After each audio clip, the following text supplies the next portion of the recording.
Good evening, everyone, and welcome to the first of many to come series on building Black franchise ownership in the United States in celebration of Black History Month 2021.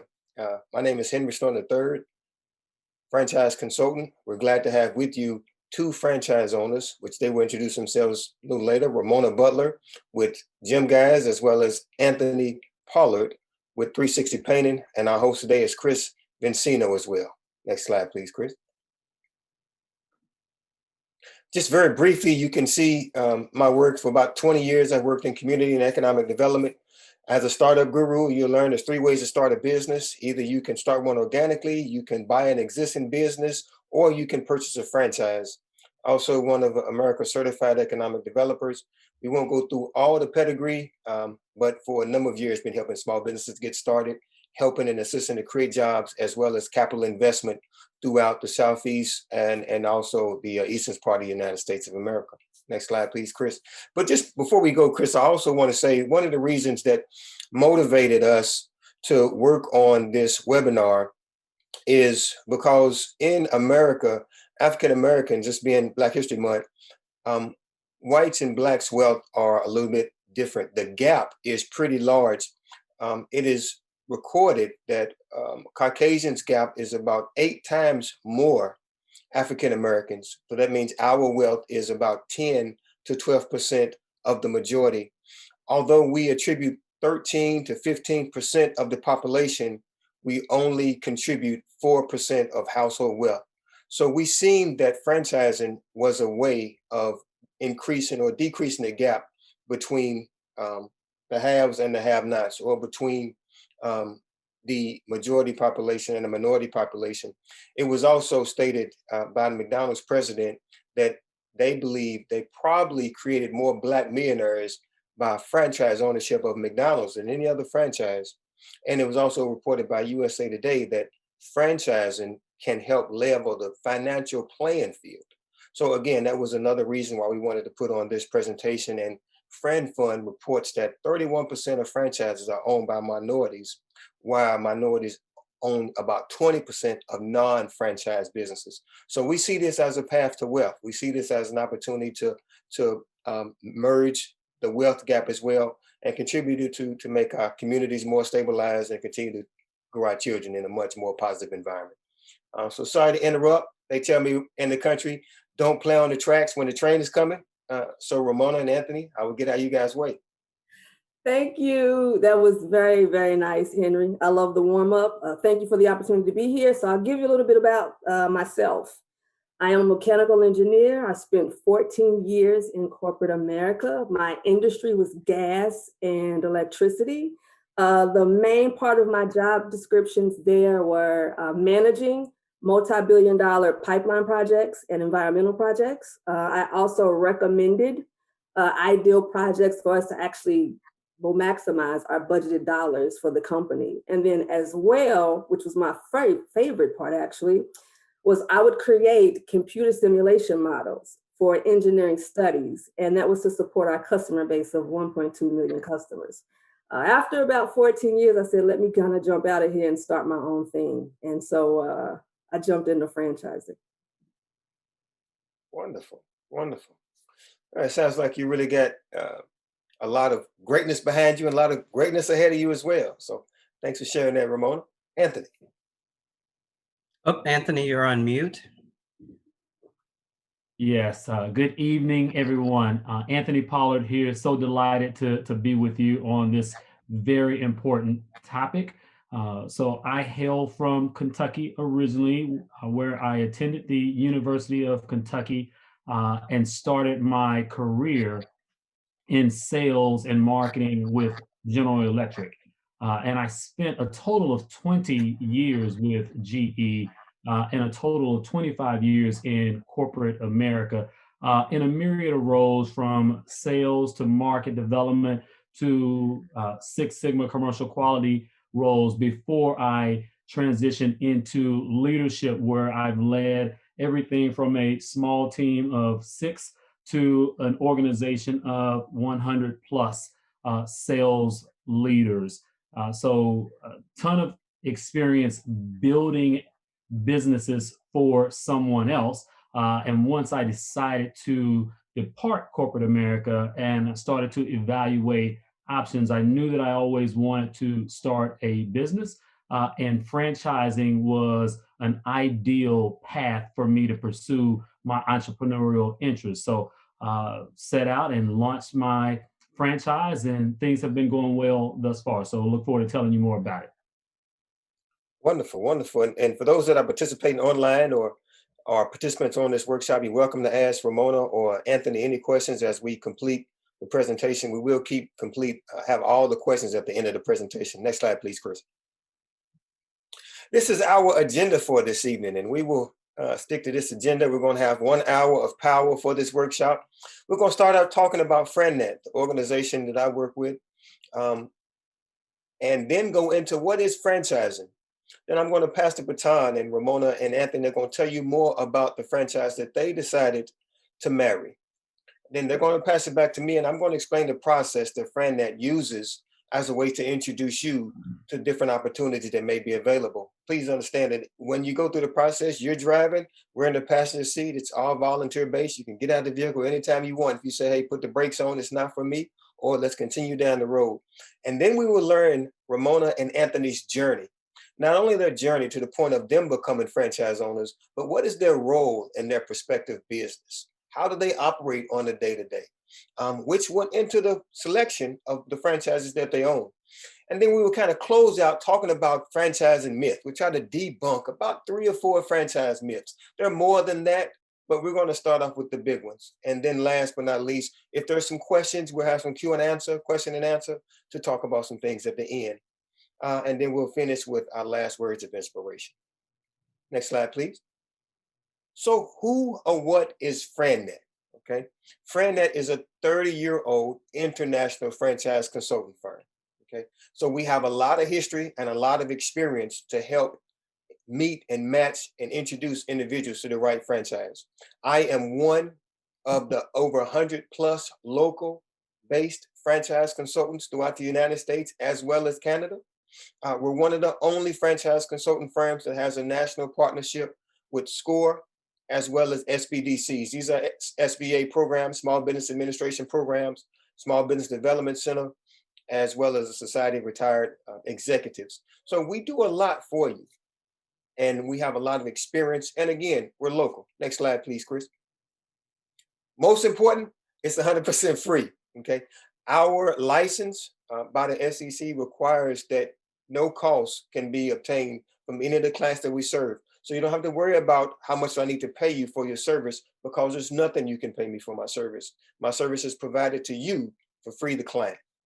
Next slide, please, Chris. And really, at the end of the day, what is it that we do? We match prospects, we match clients, we match you with a prospective franchisor. Okay, it's kind of like the dating game for franchisees. You might have seen the TV show in the past when the individuals come out of the show and they talk about this is who they're looking for. It's similar for those who want to start a business. Our role is to find out from you, what is it that you like about a business? How is your personality? What motivates you? What are the behaviors? How do you see yourself? What do you want to work in a lifestyle from a business?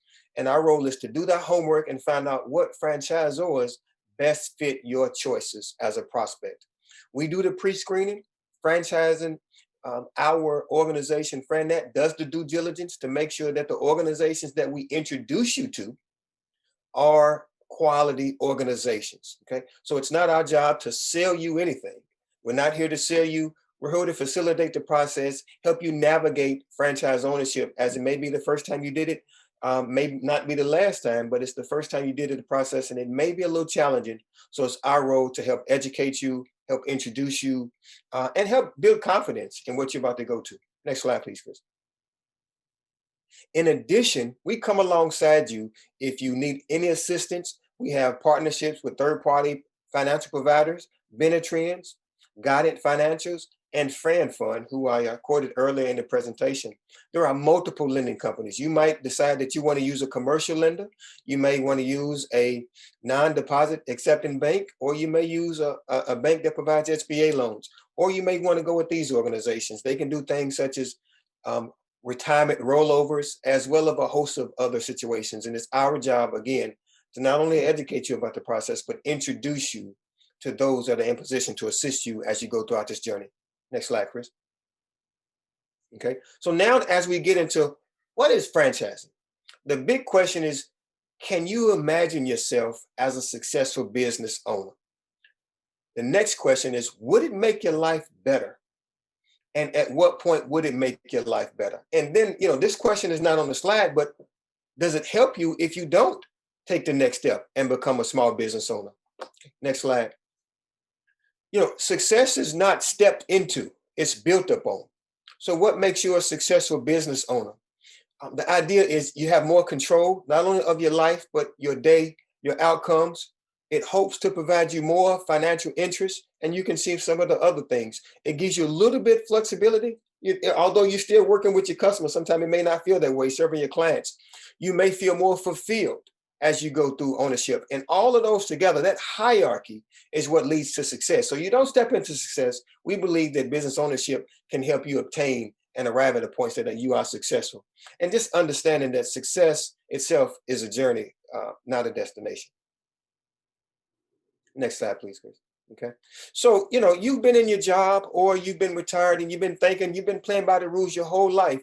But as economies have shifted from agricultural or agrarian to manufacturing to industrial to IT to cyber, so have also the idea of securities changed. Job security is becoming a thing of the past. Income security is kind of what's more going on in the future. Next slide, Chris.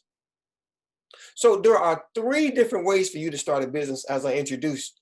You can buy a startup. You can start up individually, what we kind of call a mom and pop or a grassroots. You can buy an existing business from someone, and you can purchase a franchise. Okay.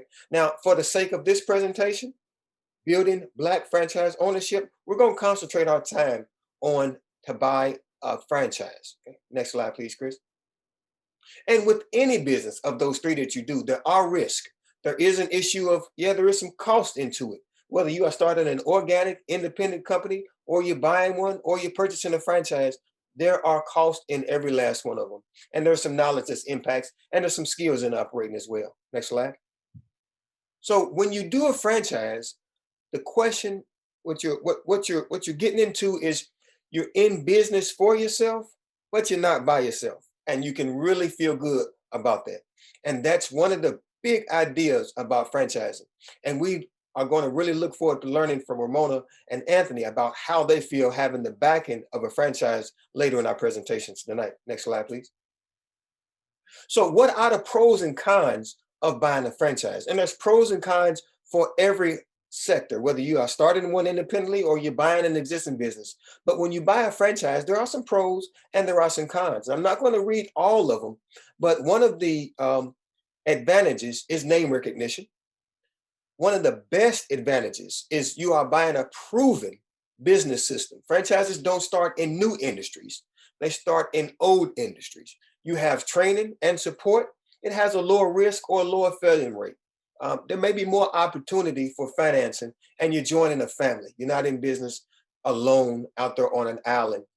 You're part of a series of islands more so. But the disadvantage is there are fewer options. There is structure. So if you need creative autonomy, maybe franchising is not for you. If you cannot follow a proven system, maybe franchising is not for you.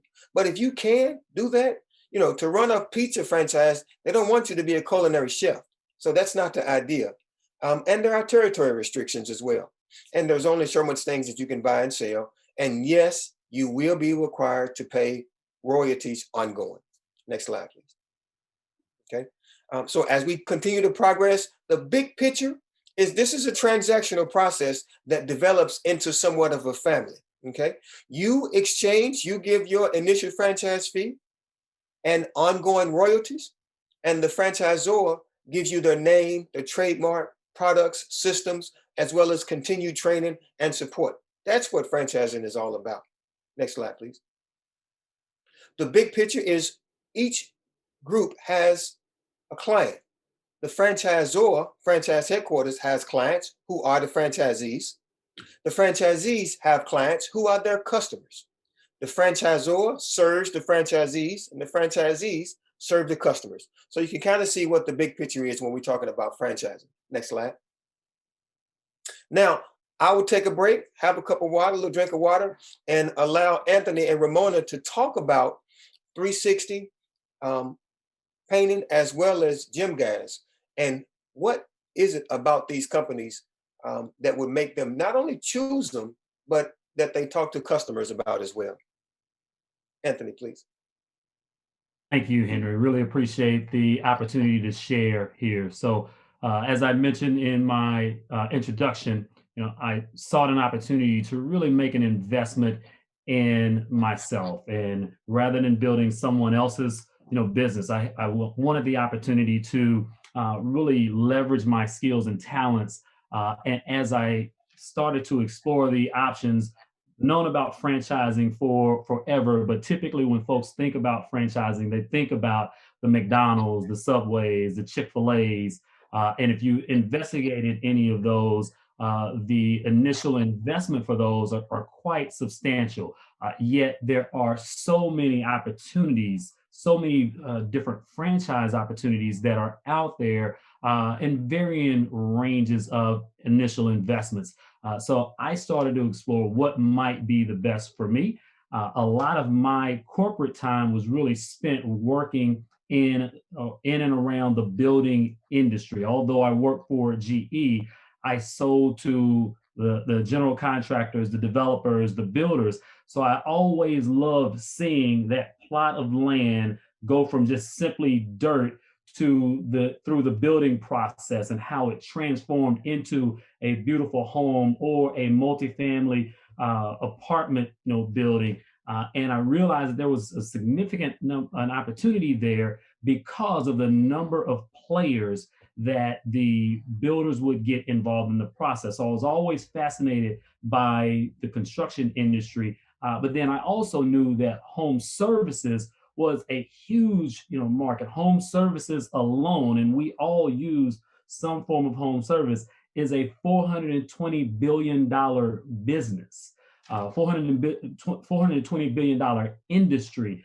So I wanted a piece of that pie. And what I really liked about 360 Painting is 360 Painting is a part of a family of brands called Premium Service Brands. So not only did I start the 360 Painting franchise, but I also have the opportunity to start a cleaning business, a handyman business. We've got a kitchen, basically a kitchen organization business, and stay within the same family while at the same time being able to capture a larger share of wallet from the same customer who uses our painting services. And painting, again, it fascinated me because of the building industry, but a motto that I share with our team is whether it's now or later, everyone needs painting at some point, right? So we're able to leverage that to get into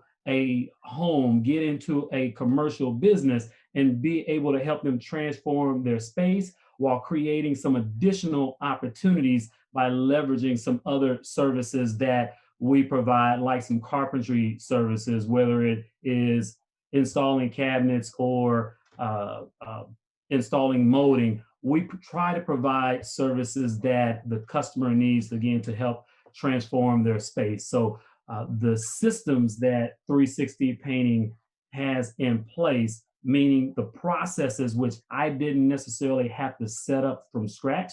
Again, the systems, which means I didn't have to go out and invest in a ton of technology, was another advantage that I saw with 360 Painting. And at the time that I made my investment, 360 Painting was growing. So as they grew and that brand name became stronger, and this touches on Henry's point about building wealth, as we invest our time and energy to build a business, we're also building equity in our franchise. So if I ever decided to sell the franchise, then chances are I would be able to sell it for 2 to 3 times the revenue that we are generating on an annual basis. So while we are working for ourselves to generate dollars, we're also working to create equity that would translate to wealth for myself and my family. So that's why I chose 360 Painting, and we're operating here in South Central Maryland. Thank you. Sweet, it's my turn. Anthony, that was a lot to follow, man. I have some questions for you at the end. So my story is a little bit different than Anthony's. So of course my background's engineering, and one of the things I did to manage my stress levels and anxiety was to work out. One of the issues that I had though is whenever I would go into the office, I really didn't know what my schedule would be like. I could be there until like 5, or if a project ran later, I could be there to 7, 8, sometimes even 9. And lo and behold, if it snowed or if it got colder and we were on like emergency duty, I could be there around the clock throughout the night. So one of the issues I had was getting to the gym to work out. So when I decided to leave, literally I just asked my friends and I talked to like some family members. I want to step away from my job. I have no idea what I want to do. I didn't know if I was going to transfer into another industry, completely change careers, or possibly, toy around with the idea of running my own business. And then the question became, would it be an engineering firm? Well, you know what, guys? I was like, Chick-fil-A is closed on Sundays. The line is always long. And I think I might try to do the Chick-fil-A thing. So as I got into researching how I could get into possibly owning a Chick-fil-A franchise, the wheels started spinning. And then I kind of went down this rabbit hole of, well, if I don't do Chick-fil-A, what else can I do? And so a friend gave me a card for a FranNet consultant, which I had never heard of prior to this experience. So I said, well, what does FranNet do? It's kind of like headhunters or, corporate America, but they find people for franchises. So I gave them a call. I told them what I was looking for. I told them, possibly what was interesting to me. We went through like this whole assessment form and they shot me back 3 suggestions, first go round. I looked at my options and one of those on the list was gym guys, which I thought was kind of funny. I was like, we know what happens at the gym, right? They're super busy come January, February, March, they're like, what, Chris? Empty. No one's thinking about the gym until what? The following New Year's? Because when it comes time to like November and December, folks are thinking about Christmas. So I go through the process and it kind of went to the top of the list. And what I like about Gym Guys and what drew me to it is that there's no building. I literally get to drive to the customer's location. I provide a certified personal trainer and we bring all of the equipment to give you a convenient, customized, and like creative workout directly at home, which is a lot ideal or better than, actually you following videos or whatnot.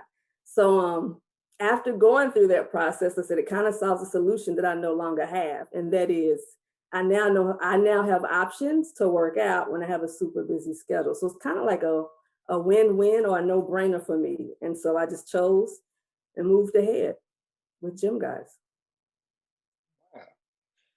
And that's really neat. So for those that's listening or those that's watching the webinar, you have these 2 highly intelligent, delightful franchisees that chose franchise that you can argue are not directly within their education, but are directly a part of their passions, their interests, how they want to spend their time. So, and it's really neat to learn about how they made their decisions and the processes that they went through. So thank you. Next slide, please, Chris. So, what do you want to do to find out what's the right fit for you? The question is, are you willing to follow a system? That's one of the biggest questions. Can you put your pride aside and, think, can I follow somebody else's path as a way to do what I want to do? And what is the risk level that's acceptable for me? Because it's different for different people. Your investment level may be different than different people. And at the end of the day, what is it that you like to do? Everybody's familiar with the saying, do something that you like or that you love and you never work a day in your life. So you can see the smile on Ramona's face. She's not working. She's getting paid. She's getting paid to play, but she's not working nowhere. She's having a ball out there. And Anthony, as he's leading his team to another place, growing his business, they're having fun. And there's some hard times that they have, I'm sure, in their days, but the level of enjoyment really is to be spoken for, that they enjoy. So next slide, please, Chris.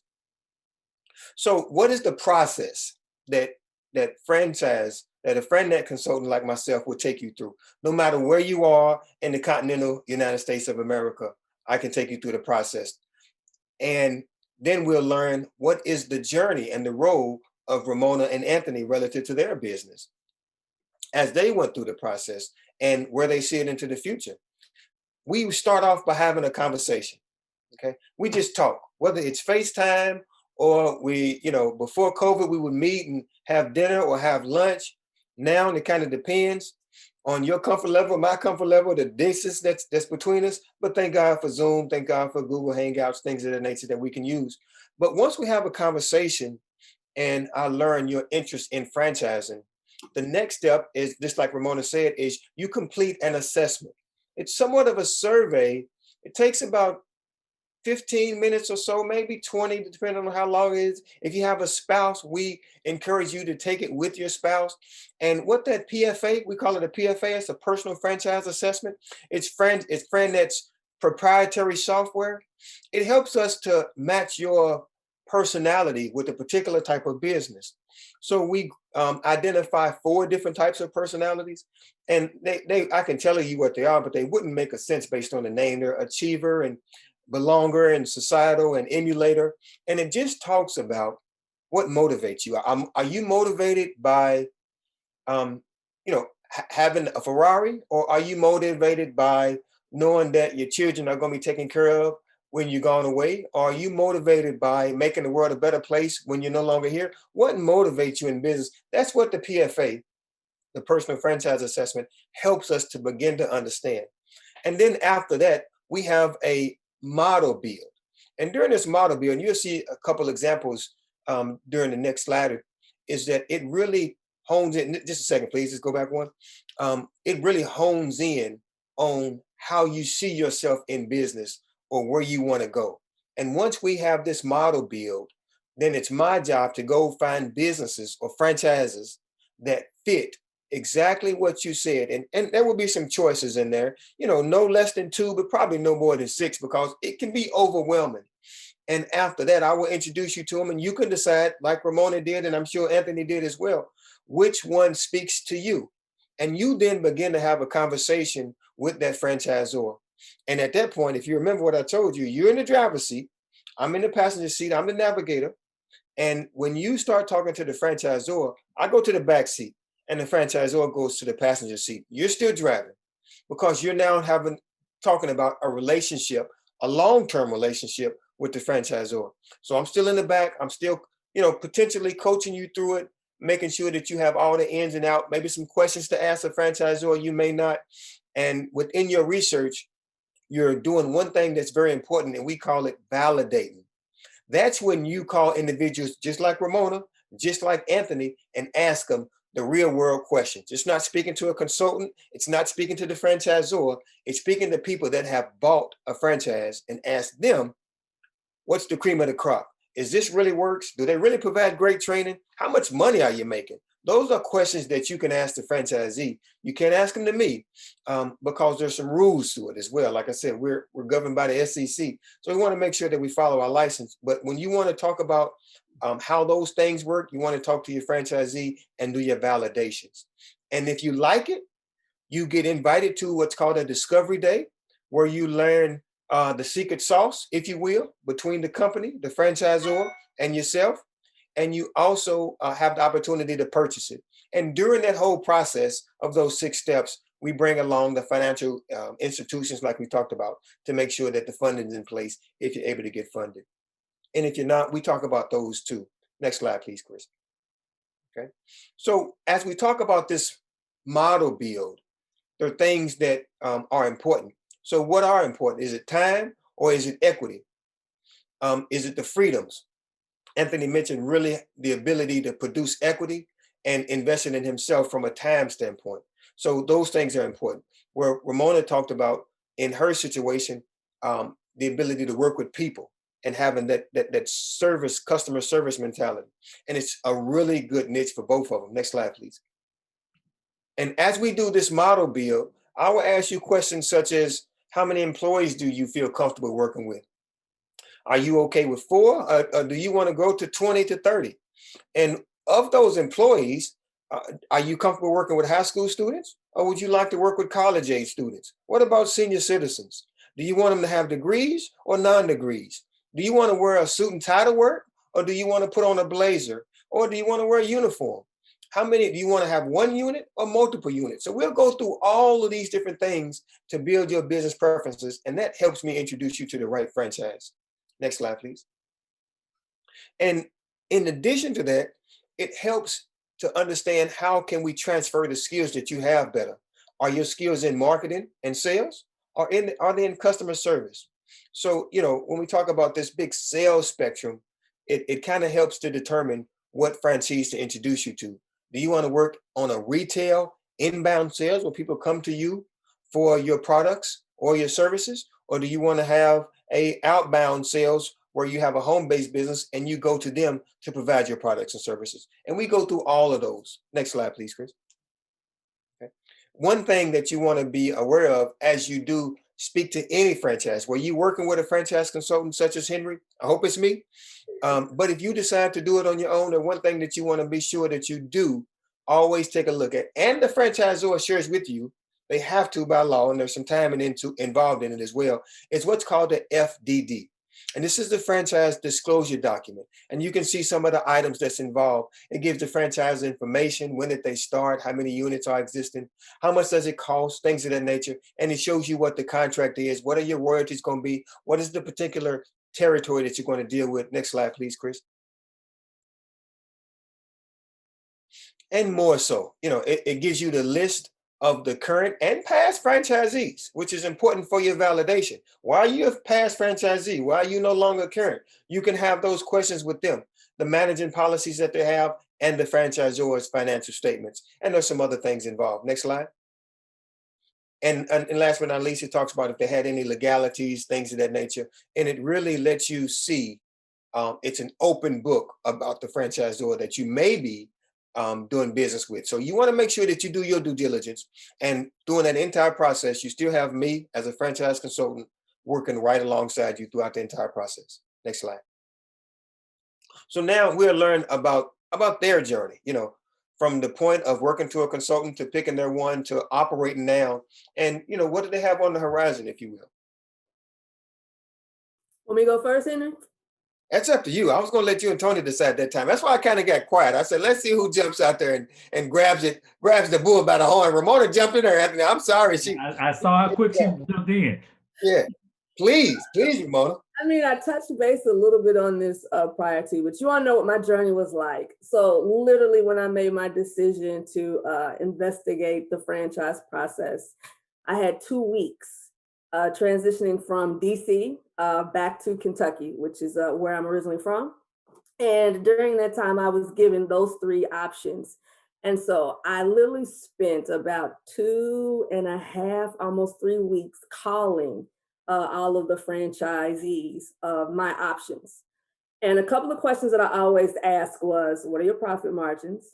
What are the hours that you're putting in? And then I called those who were new, and more so those that were older, meaning they had been in the industry for at least 10 years, because I wanted to know if you were putting in major hours still on the back end because you loved it, or because you had to make those profit margins.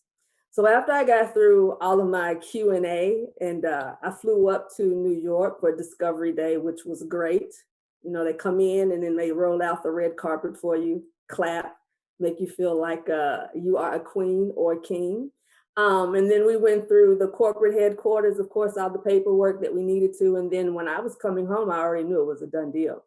So once I went through, I came home, of course, you get your financing together, and then it literally is signing the contracts, and then you're off to the races. We went through a Q&A period where then I went off to a training university for a time period. And then after that, I was rocking and rolling.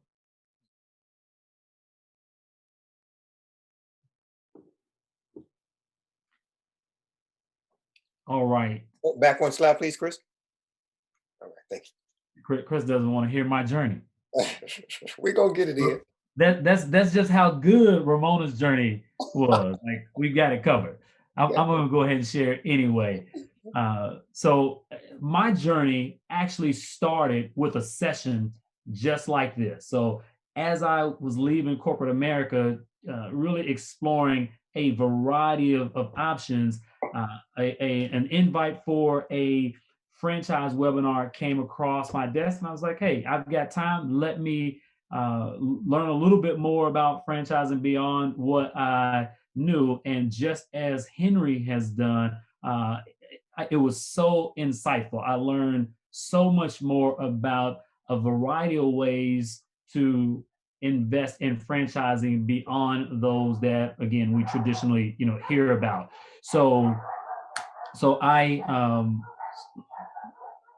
I'm sorry, I've got a couple of dogs that are riled up right now. Okay, Anthony, come on.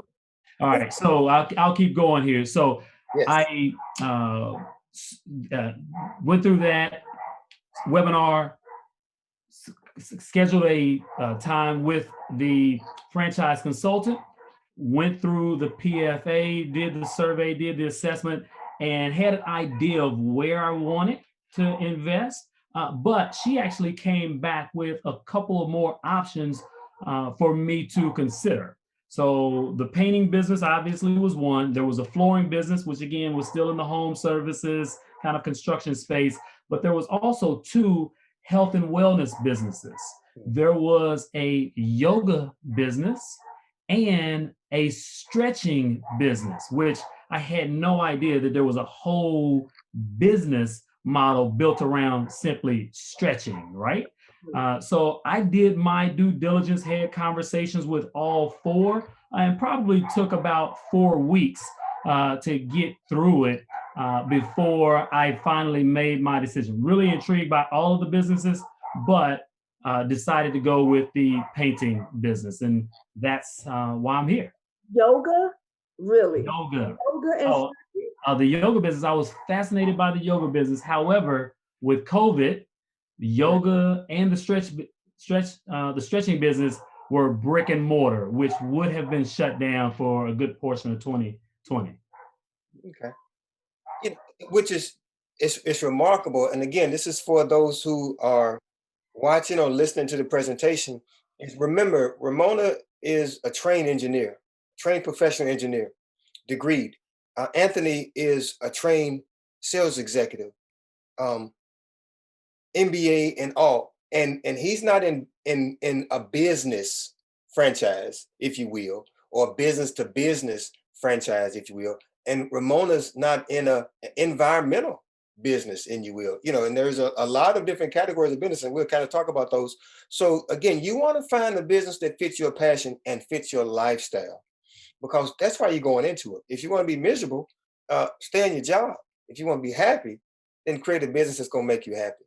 Can I also add this, Henry? You Please. should also find a business that fits your personality. Exactly. Next slide, please, Chris. Thank you for sharing. Now we want to talk about what all the myths, and there are myths that exist. Is Bigfoot real? Can we find Sasquatch? All that type of stuff. If I'm talking to my 9-year-old son, But what are the myths in franchising? Next slide, please.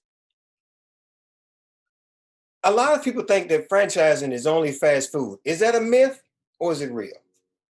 Next slide, please. It is a myth.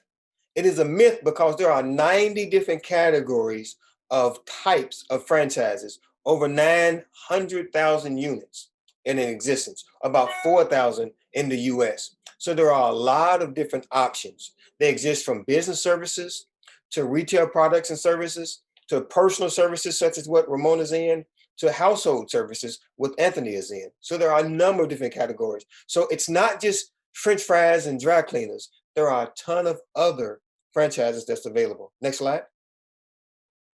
Another myth. Do you have to have a quality product in order to have a successful franchise? Is it a myth or is it a fact? Next slide. It's a myth. It's a myth. Let me explain why. Because there's some disclosure in that. Next slide.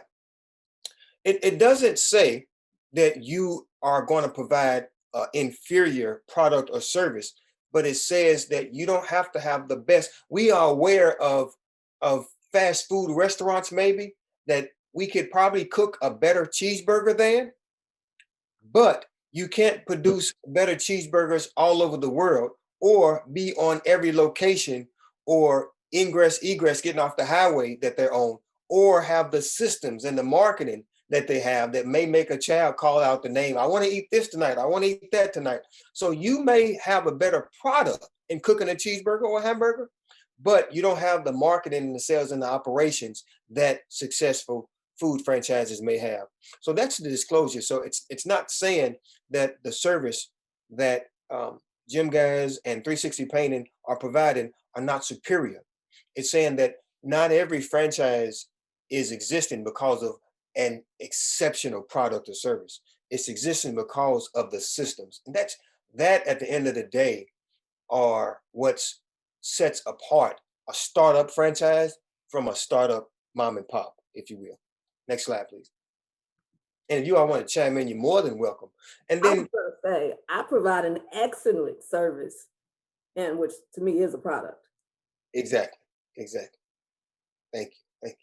Yeah, Now, and I'll touch on that as well. Similarly, we provide a superior service, and one of the beautiful things about franchising, and particularly our franchise, is it goes beyond the service. It really speaks to the overall experience that our customers receive, because there are plenty of painters out there, but my job is to put the painters in a position where they can do what they do best, and that's paint. They don't have to worry about any of the back room stuff. They don't have to worry about the front room stuff and trying to communicate and sell to customers where they're least comfortable. I put them in a position where they're comfortable. We leverage the system to ensure that our customers get that superior overall service beyond the quality results. wonderful. So the question is, there are low-cost franchise opportunities. Is that a fact or is that a myth? So that's something that we would have individuals chime in on. Next slide, please. That's a fact. Next slide, Chris. Not every franchise costs $500,000. We estimate that 13% of the franchises are between $50,000 and $100,000. Okay, another 26% are between $100,000 and $250,000. So right there, you had almost 40% of franchises under $250,000. And if that's not in your budget, then I can understand starting a independent company or a grassroots organization. But if it is, then it's something that you could look at. I always push back on individuals that talk about real estate development. And they say, I want to own a few houses and a few apartment complexes. I say, that's really nice. Have you considered franchising as an option as well? And most of the time they haven't. And they look at real estate as the only means to a passive income or even active income. And it's not. For individuals that are thinking about, I'm going to go into real estate and I may keep my job, that could move you into more of a semi-absentee owner as well. But those are other options that's available to you. Again, almost 40% that are under $250,000. And as I mentioned to you before, we help you identify ways to get finance. Next slide. Okay. And there's a number of different ways you can help get finance. You want to figure about 20 to 30% that you're going to have to use as a down payment. Depends on what type of financial organization that you're dealing with and what is the cost of the overall franchise that you may be purchasing. So you can use anything. You can roll over your 401k or your IRA. There may be a seller finance. There may be a resale option that you're getting into that the franchisor is selling, or you may take some equity out of your home or your position or your family or friends, or you may have some savings as well. I have some clients that have rolled over that 401ks and was able to leverage the buyout for their businesses. Okay, next slide, Chris. One of the last ones is, do I need industry experience? And I'm telling you, if these panelists don't show you that you can be an exceptional, successful franchise owner, We have an engineering, next slide, please, Chris. We have an engineering, I'm not going to say gym rat. We're going to say an engineering fitness professional.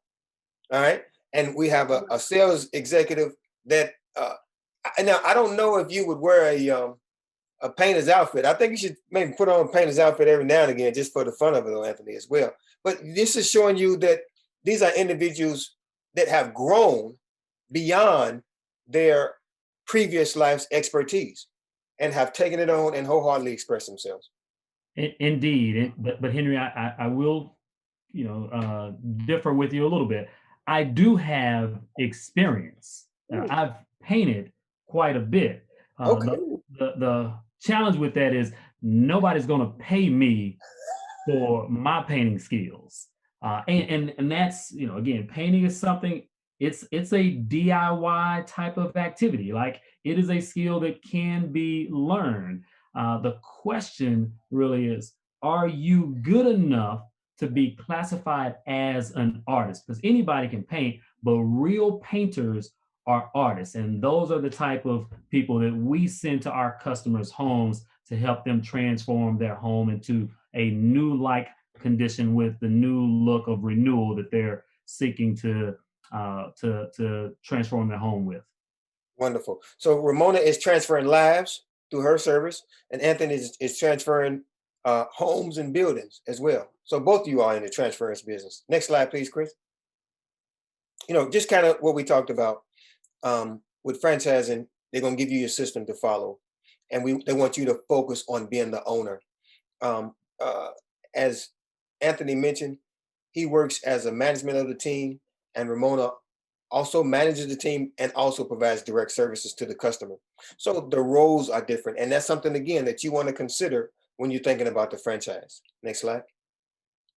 Okay. So why be a franchise? Is it the right vehicle for you? Is it a vehicle that can help you reach your destination and your lifestyle and your financial goals? There's two different things right there: lifestyle and financial goals. Is it a way for you to reduce a risk as we come to the end of our presentation on starting a small business? And does it put you in a better position to have income security versus job security? If that's franchising is for you, then we'd like to talk to you. I'm sure Ramona and Anthony would share their contact with you if you needed to do some validating of non-direct franchisees as well. Next slide, please, Chris. And we thank you for your time. As we said, this was an hour of power presentation, and we wanted to talk to you as we begin to build Black franchise ownership in the U.S. as a way to decrease the gap that we went over at the beginning of the presentation, whether that be the wealth gap in households or things of that nature. It is a way to improve the financial playing field for African Americans. And happy Black History Month to you. If there's no questions, we will end with some closing remarks. Or no, please, Ramona. Some questions. So my first question is for Anthony. Why did you choose UK? I'm a U of L fan, diehard U of L fan. So it really broke my heart in the beginning of this presentation when you told me you went to UK.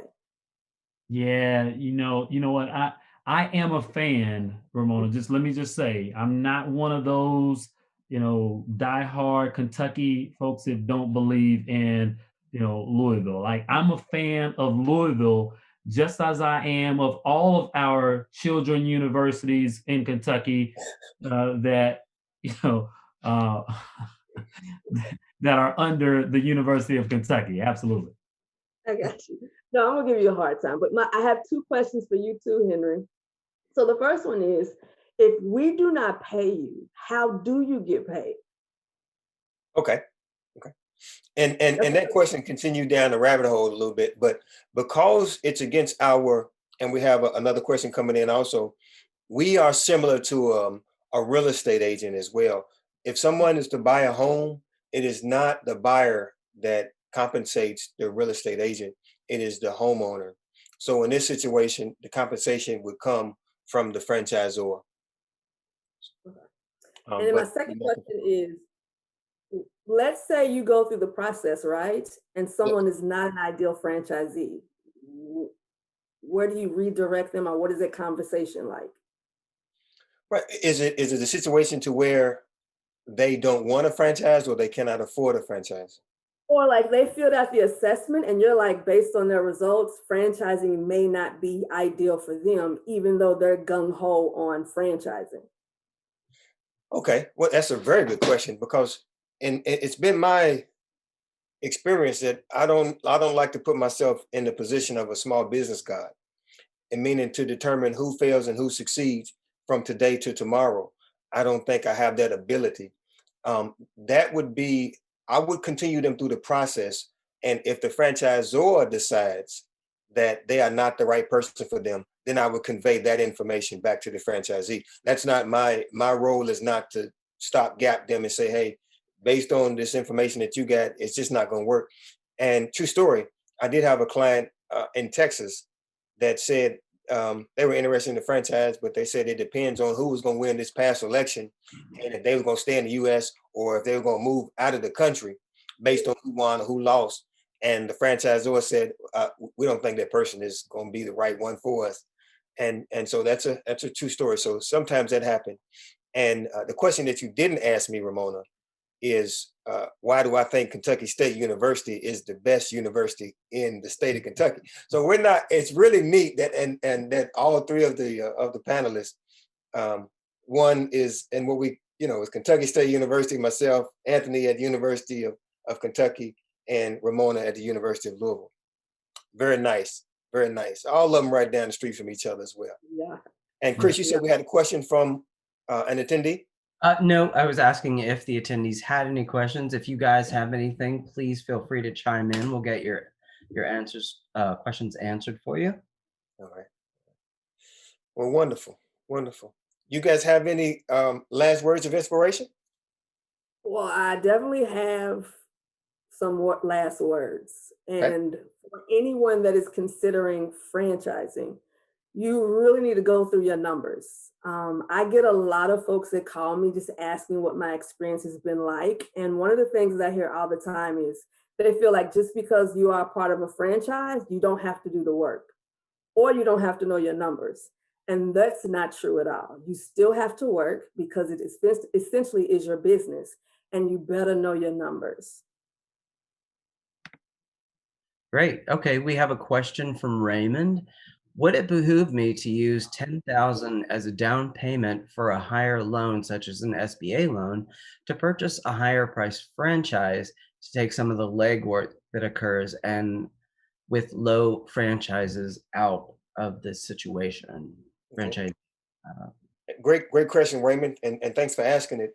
It's a very serious question. It's a question that as franchise consultant, I would need to unpack. I would need to unpack it because I would need to understand what do you want the franchise to do for you? What type of lifestyle will exist around the franchise? It's not in a vacuum that I could answer that question without having more information about where you're trying to go to and what's the best route to get there. It really depends on what your future goals and aspirations are versus yes, use that 10,000 to leverage more or just buy a lower cost franchise. You are welcome to chime in. Yeah, because I tell you one thing, you anticipate cost, and it's usually twice as what you're gonna what you anticipate. Well, I would actually throw that cash into like reserves, more so than leveraging up right out of the gate. But that's just me, Raymond. I'll defer this to Anthony because he might have had a different experience than myself. Well, I would, the feedback that I would offer is that it depends. And I know that we're talking about, the investment amount and how you use that investment amount.